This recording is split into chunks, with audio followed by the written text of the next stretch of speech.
ये कोरोना नाम का जो रोग है, कष्ट है जो आया है, ये संक्रामक बीमारी न सुनी है न होगी, क्योंकि ये एक बहुत भयावह स्थिति वाली बीमारी थी और इसका अंत जो है अब निकट आ चुका है।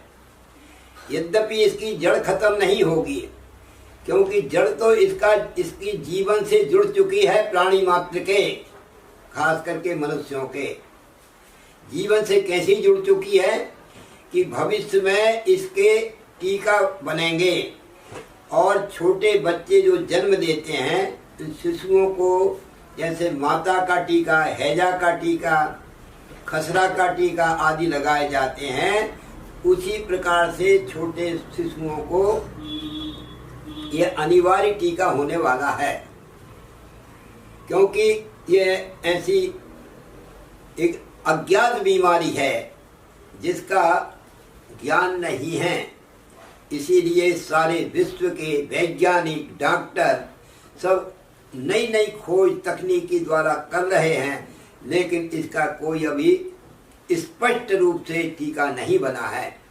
लेकिन मनुष्य से ही बीमारी फैली है और मनुष्य से ही टीका बनेगा, तो बना देंगे।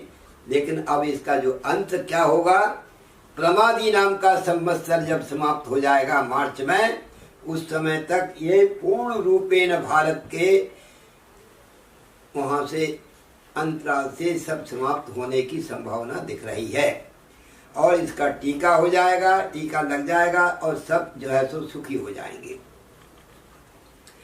इस प्रकार से ये बीमारी कुछ और भी जो है तो संक्रामक रोग देने वाली है, जो साइड इफेक्ट देने वाली भी है, इसलिए कुछ तो प्रभाव इसका रहेगा।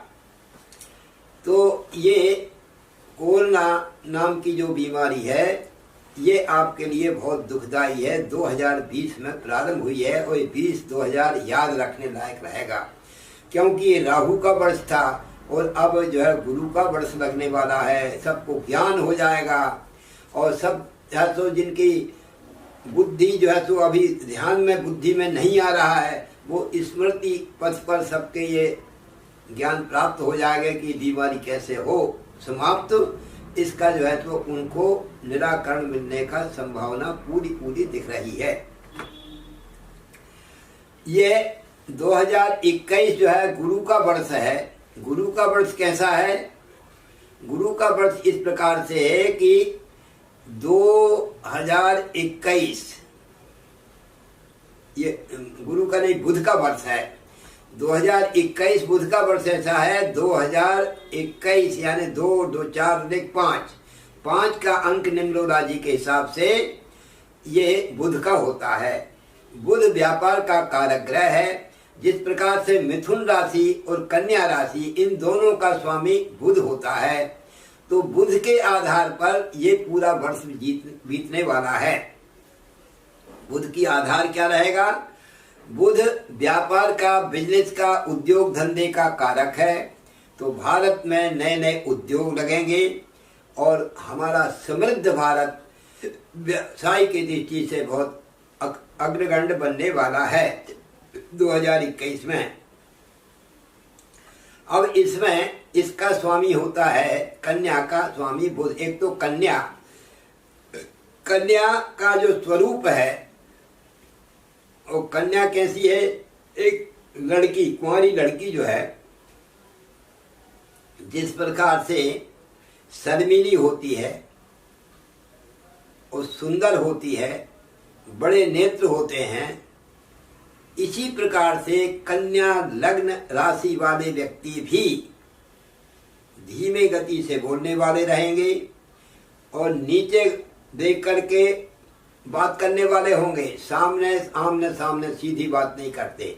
अगर आपके सामने खड़े हैं तो नीचे देख कर बात करेंगे और धीमे बोलेंगे, मधुर बोलेंगे और संकोची स्वभाव के रहेंगे। आपको जो है कोई वस्तु हो तो स्पष्ट बाध्यता नहीं रहेगी, इनमें संकोच करके धीरे से बोलेंगे। ये कन्या राशि का स्वभाव होता है और हमेशा तरुण अवस्था इनकी रहेगी। अगर 50 साल की अवस्था भी हो जाए तब भी ये हमेशा 28 साल के दिखेंगे देखने में। कन्या लग्न राशि वालों का ये प्रकृतिजन्य स्वभाव होता है। और थोड़ा रंग हल्का रहता है इनका। सुंदरता तो रहती है, चेहरे मोहरे पर सुंदरता रहती है, लेकिन रंग थोड़ा सा हल्का रहता है, यानी गेहुआ रंग के होते हैं कन्या और मिथुन लग्न वाले। हाँ, ग्रहों के बैठने से कुछ रंग में सुधार आ जाता है। अगर लग्न में या राशि में ग्रह बैठते हैं तो लग्न या राशि में बैठने से इनके रंग में रूप में सुधार आ जाता है, लेकिन प्रायः जो है तो इसी प्रकृति जन्य ऐसे होते हैं। कन्या का जो अंक है, अंक अनुसार 6 का अंक होता है, और 6 का अंक किसका होता है? शुक्र का। निम्रोद आदि में शुक्र का अंक 6 होता है, और 6 अंक का स्वामी होता है शुक्र। तो शुक्र कैसा लग्जरी ग्रह है? एकदम सुंदरता का ग्रह है, और लग्जरी है, और सुंदर देखने में भी लगता है, आकर्षण वाला चेहरा होता है, उनके अंदर नखरे ज्यादा होते हैं और श्रृंगार करने में प्रवीण होते हैं। इसी प्रकार कन्या लग्न राशि वाले व्यक्ति श्रृंगार प्रिय होते हैं। उनको नक्सिक श्रृंगार ज्यादा, चाहे लड़का हो तो लड़का अपने हिसाब से श्रृंगार करेगा, लड़की हो तो अपने नाना प्रकार के श्रृंगार करेगी। इस प्रकार से कन्या लग्न वाले श्रृंगार प्रिय भी होते हैं। उन केश विन्यास बहुत अच्छा होता है, यानी सिर के वो बाल हैं बहुत ही सुंदर बाल होते हैं, लंबे होते हैं, घुंघराले घने होते हैं, और जैसो देखने में एक सुहावने होते हैं। इस प्रकार के बाल विन्यास बहुत ही अच्छा होता है इनका। और ये 6 का अंक होने के कारण ये हमेशा भौतिकतावादी होते हैं, भौतिक सुख साधनों का विशेष ध्यान रखते हैं, सफाई स्वच्छता का विशेष ध्यान रखने वाले होते हैं, गंदगी नहीं मचाते, क्योंकि शुक्र इस अंक का स्वामी होता है, और कला के प्रति इनका रुझान रहता है। नृत्य कला हो, चित्रकारी हो, कोई भी आर्ट हो तो आर्ट इनके लिए प्राकृतिक रूप से होता है इनके अंदर, और थोड़ा सा अगर उसको सहयोग मिल जाए तो बहुत अच्छा आर्टिस्ट भी बन सकते हैं। इस प्रकार से कन्या लग्न वाले जो है, कन्या लग्न राशि दोनों का एक ही प्रभाव जाना जाता है, तो ये देखने में आकर्षक व्यक्तित्व होता है। और इनकी वाणी में जो ट्यूनिंग निकलती है वाणी में, तो जैसे कोई लड़की बोल रही हो ऐसे एक ट्यूनिंग निकलती है। इस प्रकार से ये कन्या लग्न वाले होते हैं। और इसका स्वामी जो बुध है, वो बुध है कैसा है? नपुंसक ग्रह है, इसका स्वामी नपुंसक है। नपुंसक ग्रह और कन्या राशि में उच्च का होता है। अब वो जो ग्रह उच्च नपुंसक ग्रह बुध है, वो बुध क्या है? बहुत सरल, सहज, सुंदर, तीनों प्रकार का होता है, राजकुमार कहलाता है। ग्रहों के मंत्रिमंडल में बुध राजकुमार की संज्ञा दी गई है उसको, इसलिए राजकुमार शरीर का हमेशा वस्त्र आभूषण वस्त्र भी पहनेगा तो बहुत अच्छे टॉप के वस्त्र पहनेगा, शरीर भी उसका सुंदर देखने में श्रृंगार प्रिय होगा, और भौतिक सुख साधन से एकदम संपन्न रहेगा। इस प्रकार कन्या लग्न वालों का जो मैंने आपको दर्शाया, और इसका जो अंक का स्वामी शुक्र है उसके विषय में मैंने प्रदर्शित किया। अब जो है तो स्थिति ये है, ये अग्नि पृथ्वी वायु जल, अग्नि पृथ्वी तत्व के हैं। कन्या लग्न क्या है? और राशि पृथ्वी तत्व की। पृथ्वी कैसी होती है? तत्व क्षमावान पृथ्वी, नित्या अनित्याश्च, क्षमा करने वाली होती है पृथ्वी। ये कभी इस प्रकार से क्षण क्षण में गुस्सा नहीं आती। इनको गुस्सा आती है तो भयंकर आती है, नहीं तो गुस्सा आती ही नहीं है, और आती है तो बहुत तेज आती है, जो फिर कनक भूदरा काट शरीर कुछ भी कर सकते हैं, मरने मारने को तैयार इस प्रकार से। लेकिन फिर भी ये अवॉइड करते रहते हैं, यानी लड़ाई झगड़े से हमेशा डंडापन से दूर ही रहते हैं, ताकि जो है तो लड़ाई ना हो। ये शांति प्रिय भी होते हैं, और इसलिए इन लड़ाइयों से विवादों से हमेशा परे रहते, दूर ही रहते हैं। और ये जब हंसते हैं तो ठहाका मार के नहीं हंसते, एकदम मुस्कान रहती है, मंद मंद मुस्कान होती है, जो केवल सामने वाला ही समझ पाता है। इस प्रकार के इनके इसमें यानी मुस्कान पाई जाती है। इनके जो नेत्र हैं, नेत्र बड़े होते हैं और नेत्रों में जो है तो एक आकर्षण होता है, उसके कारण व्यक्तित्व उसका पिघल जाता है। इस प्रकार से कन्या लग्न राशि वालों का जो मैंने आपको दर्शाया। अब इस राशि के अंदर जो ग्रह स्थिति है पूरे साल भर कैसी रहेगी, 5 जनवरी से, क्योंकि इसका स्वामी बुध है, तो 5 जनवरी से ये बुध धनु राशि से निकल कर मकर राशि पर जाने वाला है। धनु राशि पर जब तक बुध रहेगा तो कोई अच्छा फल तो नहीं देगा, लेकिन मकर राशि पे जाएगा तो अच्छा फल देगा, क्योंकि कन्या, तुला, वृश्चिक और धनु यहाँ से चतुर्थ स्थान पर रहेगा और फिर 5वें स्थान पर जाएगा मकर राशि पे, तो विशेष रूप से अच्छा कार्य करने वाला रहेगा। गुरु का और बुध का सहचर्य वहाँ पर मिल जाएगा। गुरु, बुध और शनि 3 ग्रहों का वहाँ पर सम्मेलन रहेगा, तीनों एक साथ रहेंगे। तो उस परिस्थिति में क्या है, गुरु का और बुध का योग होता है तो बहुत बुद्धिमान बनाता है। यानी गुरु बुध का एक साथ में अगर हो जाना यानी व्यक्ति को बुद्धिमान बनाता है। तो कन्या लग्न वाले बहुत बुद्धिमान होंगे। जिसकी राशि पे जब आएंगे तो उसमें पढ़ाई लिखाई में विशेष मन लगेगा और मानसिक रूप से जो परीक्षाएं देंगे उसमें मनोयोग के साथ देंगे, उनमें सफलता भी प्राप्त करेंगे। इस प्रकार से कन्या लग्न राशि वालों का मैंने ये दर्शाया। अन्य ग्रहों को इस प्रकार से प्रत्येक राशि पर एक एक महीने में बदलते रहेंगे। उसके बाद मकर के बाद कुंभ पर जाएंगे, वो फरवरी मार्च में जाएंगे।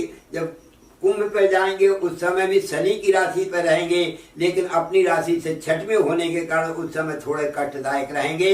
व्यापार में थोड़ा नुकसान की संभावना दिख रही है। इस प्रकार से प्रत्येक महीना वो बदलते रहेंगे, लेकिन जो ज्यादातर अधिक समय तक रहने वाले ग्रह हैं उनका प्रभाव वर्ष में ज्यादा पड़ता है।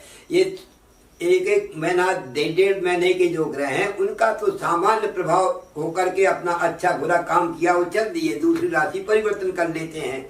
लेकिन सबसे अधिक प्रभावशाली वो ग्रह रहेंगे जिन ग्रहों का जो तो दीर्घकालीन समय तक एक राशि पर रहते हैं। जैसे शनि 2.5 वर्ष तक एक राशि पर रहता है और 2.5 वर्ष तक जब रहता है, अभी मकर राशि पर चल रहा है। मकर राशि पर चलने के कारण इस समय आपकी राशि जो कन्या है, कन्या से 5वें स्थान पर शनि चल रहा है। 5वें स्थान पर शनि होने के कारण कन्या राशि वालों के लिए क्या होगा, संतान भाव पर है, इसलिए शनि जहाँ बैठता है वहाँ पूर्ति करता है, जहाँ देखता है तो वहाँ विनाश करता है। तो अब कन्या राशि के 5वें स्थान पर होने के कारण विद्या बुद्धि में तो पूर्ति करेगा और सब प्रकार से आनंद कर देगा, संतान के लिए सुखदायक रहेगा, सब कुछ होगा। लेकिन सप्तम भाव को तृतीय दृष्टि से देख रहा होने के कारण दाम्पत्य जीवन थोड़े कलह मचाने वाला रहेगा।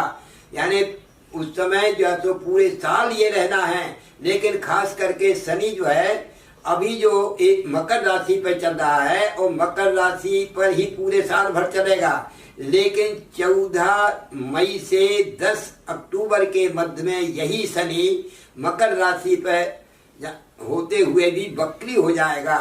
वक्री शनि अति पाप फल देने लगता है। तो इस प्रकार से कन्या राशि लग्न वालों के लिए ये विशेष पाप फल देने वाला रहेगा वक्री होने पर। और अक्टूबर के बाद में फिर जो है तो वो 5वें स्थान पर सही स्थिति में काम करने लगेगा और 5वें स्थान पर दृष्टि से सब अच्छा काम करना है। उसके पास रोग और 5वें स्थान पर लाभ भाव पर दृष्टि डालेगा तो लाभ में हानि करेगा। जो आपको लाभ हो रहा है, जहाँ से आपको इनकम होने वाली है, वहाँ कुछ न कुछ ऐसा प्रसंग बना देगा, ऐसे अड़ंगा डाल देगा जिससे कि आपको लाभ में हानि हो जाए। जहाँ लाभ मिल रहा है वहाँ हानि हो रही है। बड़े भाई बहनों का सुख चैन छीन लेगा। बड़े भाई बहनों से आपको सुखी नहीं रहने देगा, मन मालिन्य कर देता, मन मुटाव कर सकता है। इस प्रकार से बड़े भाई बहनों के लिए भी वो सुख शांतिदायक नहीं रहेगा। साथ साथ में धन कुटुंब के लिए भी बहुत ठीक नहीं है। धन से संबंधित परिवार से कुटुंब से संबंध विघटन की स्थिति निर्मित करेगा। परिवार में भाई भाई दोनों दो भाइयों का या परिवार में माता पिता का या कुटुंबी जनों का, चाचा का, ताऊ का जो धन है, जो कौटुंबिक धन है, उससे संबंधित प्राचीन जो धन है उससे संबंधित कुछ हानि पहुंचाने वाला रहेगा, विघटन होगा, बंटवारा करने की स्थिति निर्मित करेगा। इसका मन जो है तो क्रोध में रहेगा और वो बंटवारा कर सकता है। इस प्रकार का कन्या लग्न राशि वालों के लिए ये साल में 2021 में ऐसा संभावना है। और खास करके ये 14 मई से और 10 अक्टूबर के बीच में ये जब वक्री होगा तब इसका दुष्प्रभाव ज्यादा दिखेगा और बाकी सामान्य ही रहेगा। केवल वो 3-4 महीना ही इसके लिए हानिकारक रहेंगे। इस प्रकार से ये शनि दशम दृष्टि से धन कुटुंब को विशेष हानिकारक दिखने वाला रहेगा। गुरु की पोजीशन क्या रहेगी? गुरु जो है तो अभी मकर राशि पर चल रहा है और 6 अप्रैल से ये कुंभ राशि पे जाने वाले हैं। गुरुदेव कुंभ राशि पे 6 मई से जाएं तो कन्या राशि से कौन से नंबर पे रहेंगे? 6वें हो जाएंगे। कन्या, तुला, वृश्चिक, धनु, मकर और कुंभ। अभी पंचम चल रहे हैं। पंचम तो बहुत अच्छा काम कर रहे हैं, लेकिन 6 अप्रैल के बाद में कन्या लग्न राशि वालों के लिए 6वें हो जाएंगे। वो कष्टदायक शुरू हो जाएंगे। कैसे कष्ट देंगे? रोग शत्रु के घर में बैठ जाएंगे। जहाँ गुरु बैठते हैं वहाँ चिंता कारक कोई नाना प्रकार के रोगों की चिंता हो सकती है। गुरु का रोग लीवर होता है, लीवर से संबंधित कमर में दर्द होना, लीवर से संबंधित कमजोरी, पेट में कुछ तकलीफ हो जाना, ऐसा कुछ जैसो गुरु करा सकते हैं। इस प्रकार से उनको सावधानी ही बरतना चाहिए और खास करके वक्री होंगे उस काल में ज्यादा संभावना दिख रही है। गुरु जो है तो वक्री हो जाएंगे। कब होंगे? गुरु वक्री होंगे अक्टूबर से पुनः नवंबर से वक्री हो जाएंगे और पुनः वक्री होकर के उसी राशि पर मकर पर जाने की संभावना दिखेगी, लेकिन पुनः जो है तो अतिचारी होकर के जाएंगे। इस प्रकार से वो 3-4 महीना जो है तो गुरु आगे पीछे होते रहेंगे। कभी वक्री हो गए, कभी मार्गी हो गए, 2-3 बार इस 3-4 महीने में रहेंगे। उस समय थोड़ा झंझावातों दिखने लगेगी। इस प्रकार से गुरु अभी जो वर्तमान कुंभ राशि पर जब जाने वाले हैं तो कुंभ राशि पर जब जाएंगे तो आपकी राशि से वो हो जाएंगे 6वें। 6वें आपके क्या करेंगे? रोग शत्रुओं का उस समय आपका खर्च कराएंगे। खर्च काहे में कराएंगे? अच्छे कार्यों में। गुरु की दृष्टि अच्छी होती है तो खर्च तो कराएंगे, लेकिन अच्छे कार्यों में, मांगलिक कार्यों में खर्च हो, विवाह में, शादी में, गृह प्रवेश में, नए मकान बनाने में और सकारात्मक कार्यों में ये खर्च कराएंगे। जो अभी तक सकारात्मक कार्यों में खर्च नहीं हुआ लेकिन इस समय हो जाएगा। इस प्रकार से गुरु जो है तो सप्तम दृष्टि से यहाँ कार्य करेंगे। दूसरा, धन संपत्ति कुटुंब परिवार को भी देखेंगे। तो शनिदेव की दृष्टि भी है, गुरु की दृष्टि भी है धन कुटुंब परिवार में। तो यहाँ पर थोड़ा सा विवाद की स्थिति जो शनि कर रहे थे, लेकिन गुरु की दृष्टि के कारण समाधान बन जाएगा। इस प्रकार से गुरु अच्छा काम करने लगेंगे। गुरु जब अच्छा काम करने लगेंगे तो शनि की जो कुदृष्टि है वो थोड़ा शांत हो जाएगी। इस प्रकार से गुरु 9वीं दृष्टि से बहुत अच्छे स्थान पर देखने वाले रहेंगे, 6वें स्थान पर बैठ करके। और राहु देव की स्थिति क्या है? राहु देव जो है इस समय जो चल रहे हैं वो आपके वृषभ राशि पे चल रहे हैं और आपकी कन्या राशि से कौन से नंबर पर है? कन्या राशि से कन्या, तुला, वृश्चिक, धनु, मकर, कुंभ, मीन, मेघ और वृष 9वें भाग्य वृद्धि 9वें स्थान पर चल रहे हैं। तो इस समय राहु 9वें यानी भाग्य स्थान पर चल रहे हैं। भाग्य स्थान 9वां होता है।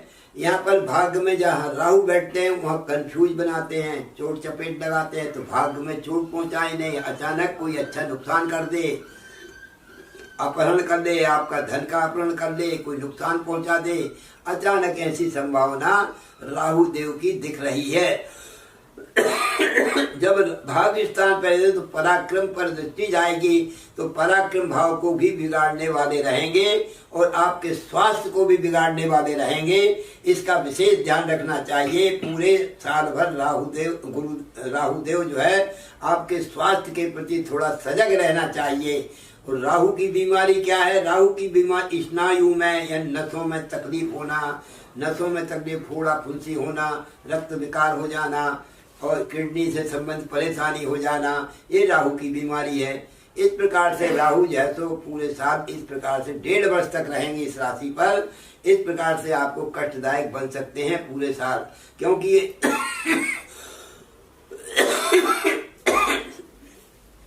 साल में कुछ परिवर्तनशील नहीं है, एक ही राशि पर चलते रहेंगे। और मंगल देव जो है वो क्या स्थिति रहेंगे? मंगल देव इस समय 1.5 महीना एक राशि पर रहते हैं, तो परिवर्तनशील होते रहेंगे, कभी अच्छा कभी बुरा। इस प्रकार से दुष्प्रभाव अच्छा प्रभाव दिखाते हुए पूरे साल में मंगल अपना परिवर्तन करते रहेंगे राशियों पर। साथ साथ में केतु की स्थिति क्या है? केतु इस समय वृश्चिक राशि पर चल रहे हैं, तो कन्या, तुला और वृश्चिक तीसरे स्थान पर चल रहे हैं। राहु यद्यपि खराब है, लेकिन केतु तीसरे स्थान पर सबसे उत्तम फल देने वाले होने वाले हैं। केतु अचानक जो है तो आपके पराक्रम को वृद्धि करेंगे और एकदम भाई बहनों के प्रति पूरा सजग रहेंगे, प्रसिद्धि हो जाएगी। आप बेजोड़ मेहनत करने वाले रहेंगे पूरे साल, और मेहनत का प्रतिफल लक्ष्मी योग के रूप में परिणित होगा, क्यों तीसरे, छठवें, 11वें भाव में राहु, केतु, शनि ये बहुत अच्छा फल देने वाले होते हैं। तो इस समय तीसरे स्थान पर केतु बहुत अच्छा मंगलकारी कराने वाले हैं और धन लक्ष्मी प्राप्त कराने वाले हैं और अचानक देने वाले हैं, यानी छप्पड़ फाड़ कर देते हैं और आपके रोग नष्ट हो जाएंगे, शत्रुओं का विनाश हो जाएगा। शत्रु रोग दोनों आपका कुछ नहीं बिगाड़ सकते। इस प्रकार से त्रिखट्टे एकादशे राहु, त्रिखट्टे एकादशे शनि, त्रिखट्टे एकादशे केतु, सर्वारिष्ट निवारणम, संपूर्ण अरिष्टों को नाश करके लक्ष्मी योग बनाने वाले केतु देव रहेंगे। इस प्रकार पूरा साल आपके लिए केतु एकदम एक तरीका अच्छा फल देने वाले रहेंगे। इसलिए आप जो ग्रह अनिष्टकारी हैं उनको आपको शांति कर देना चाहिए। एक तो शनि आपको अनिष्ट करने वाला है और दूसरा आपका जो है राहु अनिष्ट करने वाला है। इन दोनों ग्रहों की शांति आपको कराते रहना चाहिए। शनि की शांति वैदिक मंत्र से होना चाहिए, राहु की शांति भी वैदिक मंत्र से होना चाहिए। वैदिक मंत्र राहु का ओम कया नचित्र आभुवदूति सदा दधा सखा कया सचित्र आभ्रता, ये राहु का मंत्र है। इस मंत्र का जैसे एक माला प्रतिदिन करना चाहिए। और शनि का मंत्र ओम सन्नो देवी रविष्ट्यापो भवन्तु पीतये संजोरभस्रवन्तु नः, छोटा सा मंत्र है, उसको भी याद करके और आप स्मरण करते रहे तो शनि जो है तो आपको मददगार सिद्ध होगा। जो हानि कर रहा है वो आपको लाभ में परिणित हो जाएगा। इस प्रकार ग्रह शांति से ही मानते हैं। जब व्यक्ति कोई नुकसान करता है तो उसको शांति से अगर बात करोगे तो वो अपने आप में आपके प्रति समर्पित हो जाता है। इसी प्रकार से ग्रहों की शांति, जो अनिष्टकारी है उनकी शांति कराना चाहिए और जो हमेशा लाभ देने वाले ग्रह हैं उनको उंगलियों में अंगूठी के रूप में, नगों के रूप में धारण करना चाहिए। इस प्रकार से ये सिद्धांत बताया गया है। मंगल कामना करता हूँ कि पूरा वर्ष आपका मंगलमय बीतेगा। इन्हीं मंगल कामनाओं के साथ हरिओम।